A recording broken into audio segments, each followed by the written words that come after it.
Try Before We Die, the whiskey review show where we don't know what we're drinking, but we'll tell you what we're thinking. I'm Colin, and I'm here with my pal Mal. Good to see you, buddy. Good to see you. Something you want to say?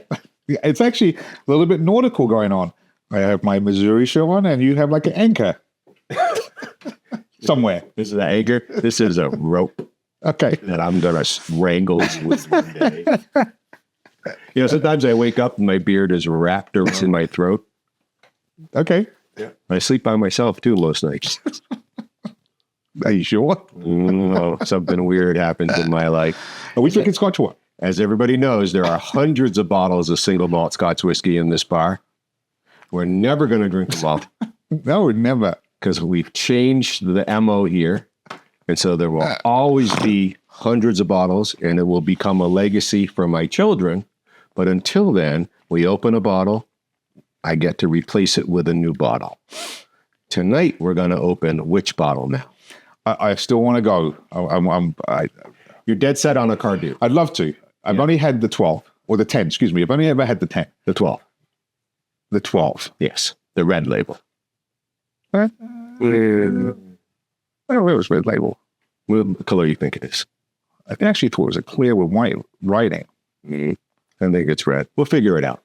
But in the meantime, Randy is going to have us open. Mal's hoping for a Cardew. You know, I'd like a Glenfarclas family cask. You ever had one? No. There it is. What number is it? 7. Oh my God, don't look. You know, back in the day, this would have been something different in terms of last time. But correct.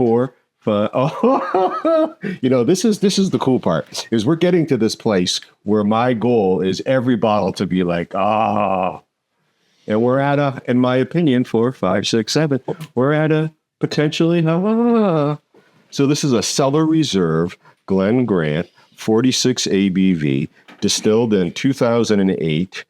Bottled in 2008, distilled in 92. How old is that? 92. Very old. 2008. 16. This is a 16-year-old Glen Grant, but this is part of their Cellar Reserve. Part of me thinks that this may have only been available at the distillery. I don't see evidence of that thought. We'll do a little digging in on it, but this is their Cellar Reserve. Won it at auction. I've not seen any of the Cellar Reserves here in the States before. We like the Glen Grants. We do. Which is our one? The Major Reserve. The Major's Reserve, absolutely. And then they had the one that I've been trying to score again. We drank 2 bottles of it, which is sort of their decades release, which is casks from the 50s, 60s, 70s, 80s. Oh, yes, I do. Yes, I do remember that one as well. When you said the decades. Yeah. And I was like, what are you talking about decades? Oh, that's right, yeah. Yes, and Tomatin also has a release like that. But let's get this open so that we don't second guess ourselves and go, oh, should we just draw a different number? And There's no. But we never do that. Have we ever done that? No. I love it when the bottles are accessible and it's just a constant shoot and just tells the truth about what we're up to. So just so the audience all gets a grip of this, why do you move things around? To keep families together. There's only so much shelf space in certain spots. Okay. So for the Ardbegs to have stayed here and the McCallans and the Glenmos, but then I added some more and it ends at 75. And so for 76, it has to be a little dumpy bottle.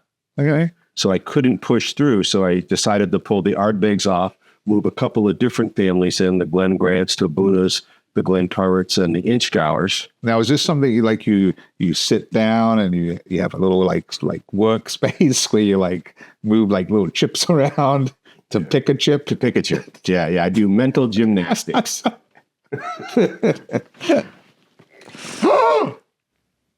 No. Nice going, buddy.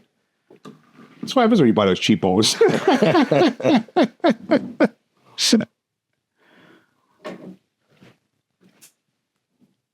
Am I panicking?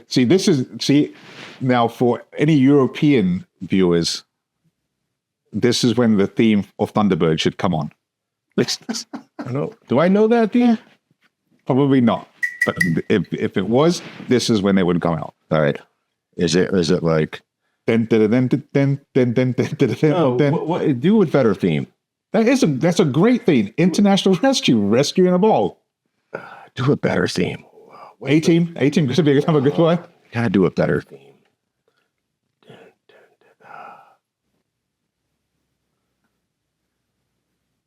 Oh, that's a brittle one.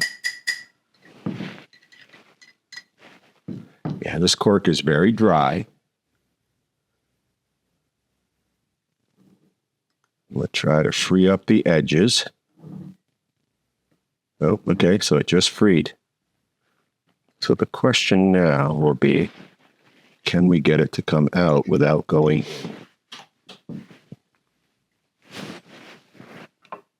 Now, is there like a certain way you should store bottles? They should be like wine bottles, like so they're No, alcohol will deteriorate the cork, the high ABV. okay. So wine at about 14% won't eat the cork. But whiskey should be stored upright, but periodically you should moisten the corks. Okay. So maybe when you're moving everything around, that's what you should do. Yeah, it is suggested that about twice a year you should go around and give every bottle a little bit of time moistening the cork. Oh, I just felt like I just got some air. Okay, yeah.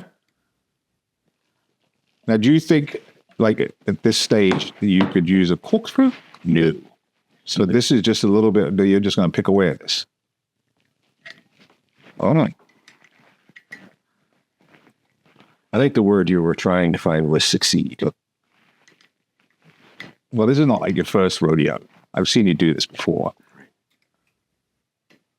I think the most important piece here, and folks have heard me say this before with cork failures, is don't panic. Patience is a virtue.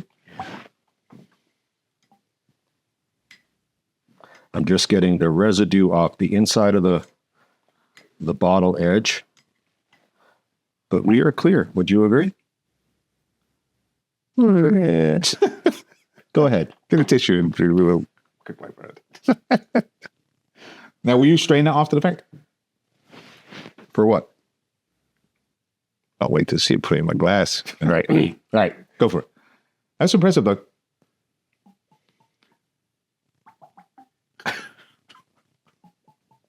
You know what? Listen, you can hear say, ready?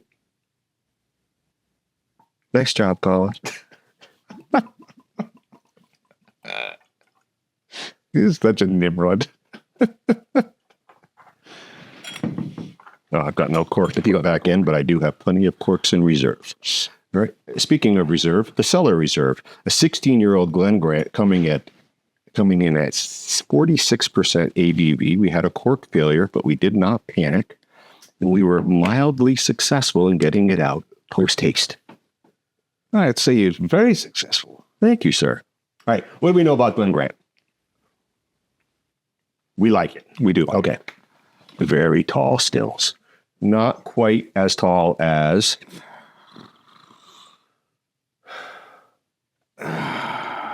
what's your paintball? What's your whiskey jersey say? What's your name on your whiskey? I don't have a whiskey jersey. Moron G. Oh, Glenmo. Yes. So Glenmorangie has the giraffe stills, the very tall, slender stills. Glen Grant also has a very tall still, which will result in what kind of spirit? As a general rule.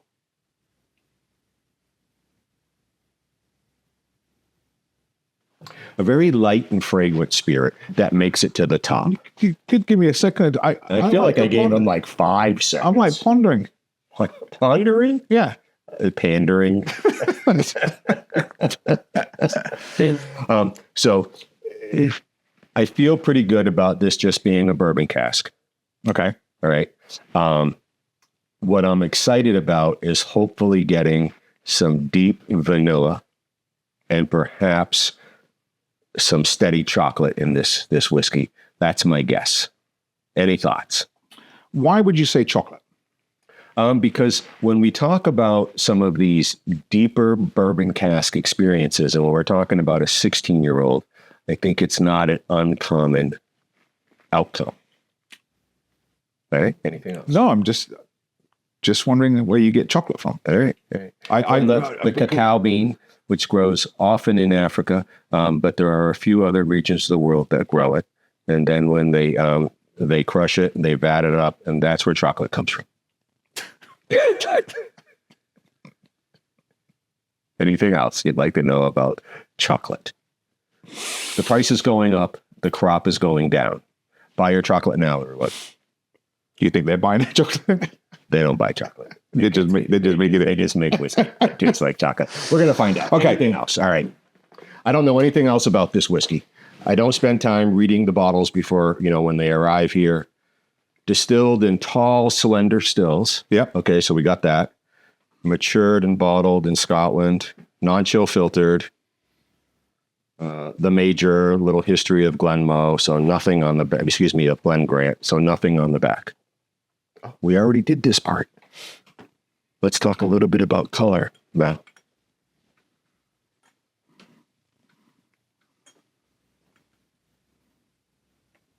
Medium gold?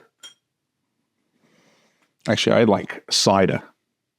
Like a woodchuck or like a hard cider, right? Like a hard cider. Right. Not like, so here's the difference. Some folks, have you ever had like real apple cider, not alcoholic? Yes. Right. It's really dark. Yes. Right. So not that kind of cider, like an alcohol cider. Yes. Right. Like a Strongbow. Yep. Right. That's actually pretty impressive that you throw out Strongbow. That comes out as a much lighter. How's your cork content? Oh, I got some floaties. Do you? Yeah. Yeah. I hope you choke on them.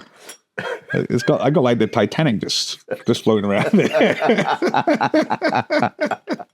But no, for all respective viewers, that's actually pretty impressive that you didn't freak out. And if you watch the beads of sweat rolling down his forehead, it's because we are sort of in a warm period of... It's very humid here in southern New Hampshire. But yeah, I like cider. Right. So let's test your memory.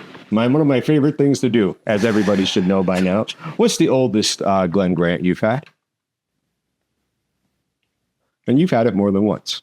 Was it 25? What year was it distilled? I don't remember. How? Really?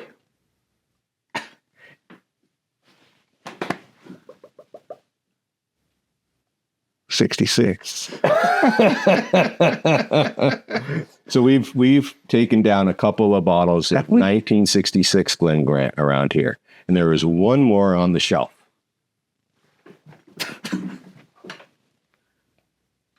Number 2. Right? Yeah, okay. Yeah.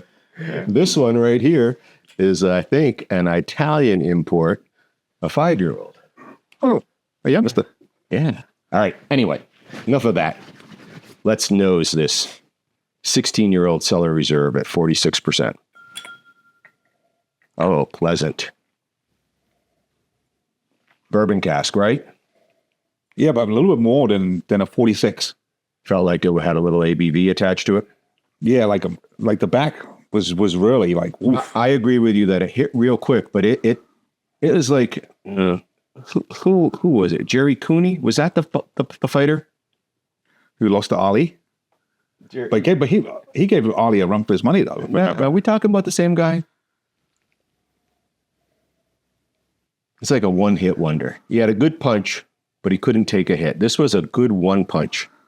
It relaxed. I guess all I'm saying is this relaxed immediately. Vanilla. Melon. Honeydew, cantaloupe. Honeydew? I still have a lot of tingling every time I draw on this. I'm not tingling anymore. But you're at light and fruity. Yes. Some sort of a melon. Really some sort of a watery fruit is what you're saying, right? A really light fruit, not a deep, robust one. No. But like I said, I can still, every time I draw in, it's almost painful. in the sense that I can't get anything else but that at the end. Are you getting any vanilla? Yeah, I have undertones of vanilla. Mm-hmm. Okay, now it's starting to mellow out.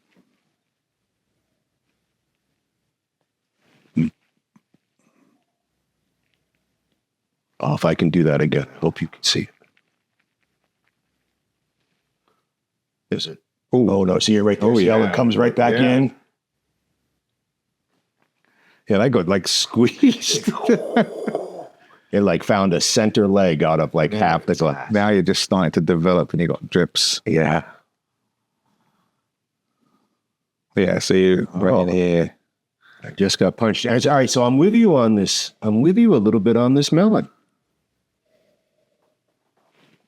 But it's that I'm not getting it because of that it's just still a little bit more punchy than I give it credit.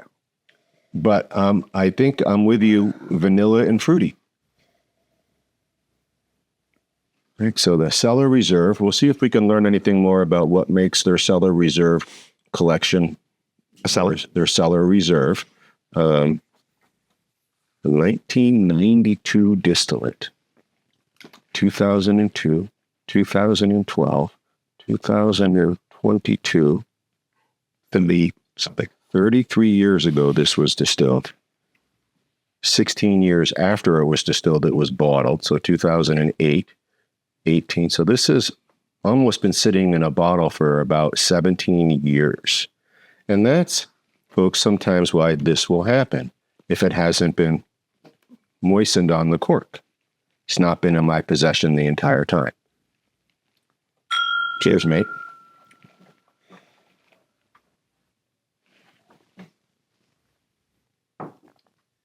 Those, ew, like a fracture.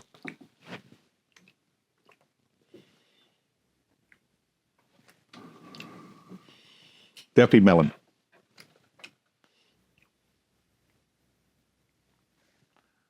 On the very back side, anything chocolatey.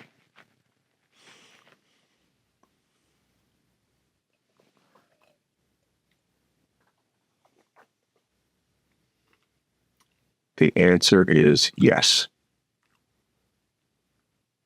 Oh, yeah. You there?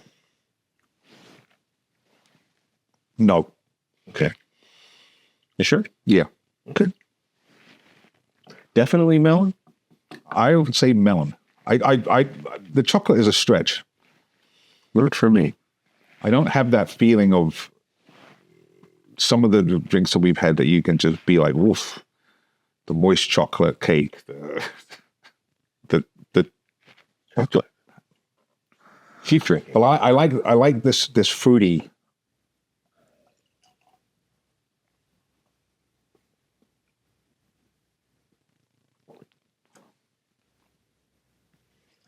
Nope, I mean, I have a very hard time with that chocolate. Okay, that's fine. I have the vanilla though. I have this underlying vanilla flavor that rolls through like a wafer. Like, for me, the melon was on the nose, not on the palate. Nope. At the very back of this, I feel like I'm like a lifesaver. Like a lifesaver? Yes. What does that mean in regards to melon? Like flavor. So like when you suck on a lifesaver, melon flavor? Or, Yeah. Sorry. Right. Okay. I was thinking minty lifesaver. Yeah, you're talking the variety. Yes. Yeah. But the chocolate, that's a hard sell. We're in agreement it's a sweet whiskey. Yes. Right. But not sickeningly sweet? No. Any other things going on here for you?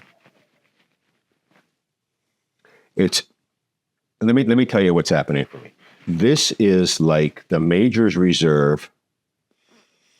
Okay. Oh, did you just get some chocolate? Yeah. So this time I spun it and I let it swirl and then go back. Okay. And then that twist, you get this sort of, and I'm going to use chocolate as a stretch, right? Okay. Sometimes we're Armstrong? like Armstrong. Sometimes you know, Yep. but this has that chocolate feel. Way I'm going to describe this, when you have chocolate and you've melted it, and it's the last dying breaths that you have. It's everything else has gone down, and you have these little lingering bits. That's where I'm at. Okay. That's kind of like my melon experience. It's around, but it's not pronounced. So the chocolate for you is around, but not pronounced. But I get the feeling that it's showing up more and more for you. And there's also something else. Is when you have those candies that have like there's a soft center that has an explosion of flavor. That's what this is like. This thing has like an explosion of flavor, and depending on how you drink it, right? Yep. If you just let it swirl in your mouth in the middle to front of your tongue, there is an explosion of flavor. Where's the spice landing for you? Hey, throw spice in there. Yeah.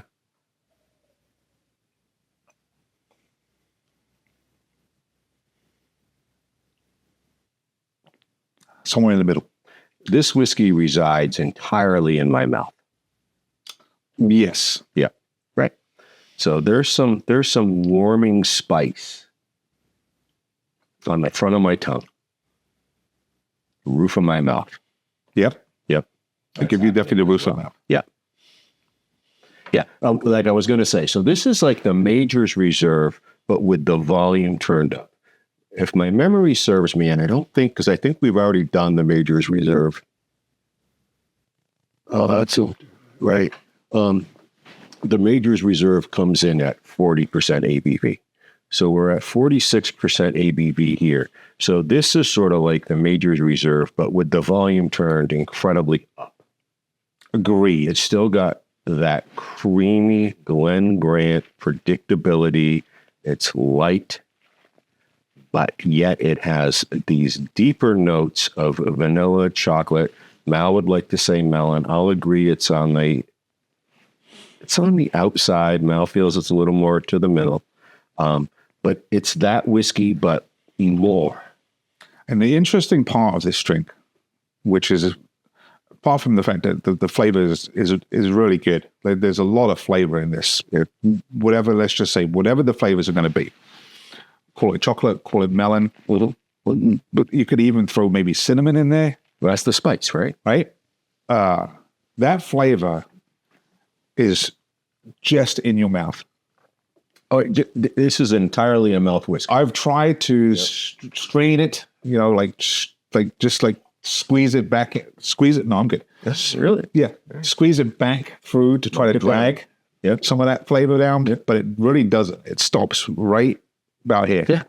There's like no... It's like mouth whiskey. Yes. Right. Very, I would say, just a notch above light in terms of mouthfeel, but it's a very pleasant whiskey. It's ideal if you've noticed, like got a little bit of sweat going on. It's pretty humid here in southern New Hampshire. This is a nice whiskey for a very warm evening. In fact, strike me down, but I could throw an ice cube in this, and I promise you, it would be delicious. So it's interesting you bring that part up, because that would be a great way to have this on the rocks. As much as... Shouldn't do that. If you like it, you can do it. But you're right. Yeah. This has like a punch drink, like a fruit punch type of drink, Yeah. So to cool it down on a hot... We are in like hot and it's very humid.